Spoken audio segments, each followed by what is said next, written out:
Eh bien les amis, aujourd'hui on se capte pour une nouvelle note d'information du côté de la Côte d'Ivoire, où nous sommes à seulement quelques jours seulement de 2025 et les élections présidentielles dans le pays sont prévues pour se tenir en octobre, donc d'ici quelques mois. Mais la situation sociopolitique semble être en quelque sorte très bouillante dans le pays, notamment dans le camp du président ivoirien Alassane Dramane Ouattara, qui jusqu'à présent garde toujours le suspense en ce qui concerne sa candidature ou non aux futures échéances électorales. Ces derniers temps, de nombreuses révélations fusent de part et d'autre. Certaines personnes affirment clairement qu'un coup d'État serait même en préparation dans le pays dans la période comprise entre le 24 décembre et le 31 décembre, raison pour laquelle les forces armées ivoiriennes ont été placées en état d'alerte maximale.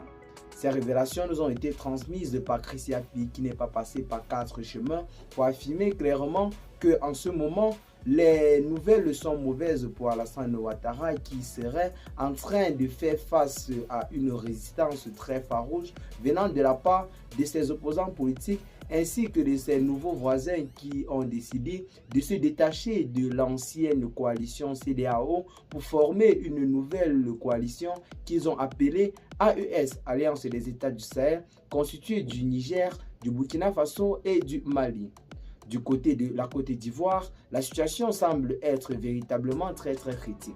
Longtemps accusé comme étant un pays déstabilisateur du côté de l'Afrique et un pays en quelque sorte défenseur du temple de la France-Afrique, la Côte d'Ivoire en ce moment sous le règne d'Alassane Ouattara semble visiblement être en perte de puissance ou alors en chute libre. Tout récemment, d'autres révélations faisait état de ce que de torchons brûlent considérablement entre le gouvernement ivoirien et le gouvernement français. Quelque chose qui s'annonce comme étant une très mauvaise nouvelle pour Alassane Dramane Ouattara, qui durant plusieurs années n'a que compté sur le soutien indéfectible de l'ancienne puissance colonisatrice pour se maintenir au pouvoir. Rappelons que la France a fortement œuvré pour son accession au pouvoir en 2011, alors que celui-ci discutait le pouvoir avec l'ancien président ivoirien Laurent Gbagbo.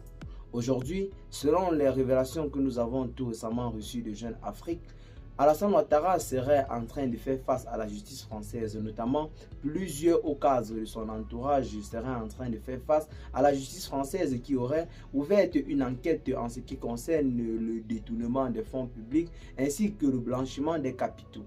C'est là en quelque sorte une très mauvaise nouvelle pour un parti politique qui prépare des élections présidentielles dans quelques mois seulement. Donc c'est là en quelque sorte ou alors entre autres les nouvelles qui sont véritablement en train d'agiter ou alors d'animer la situation sociopolitique du côté de la Côte d'Ivoire. Dites-nous clairement ce que vous en pensez.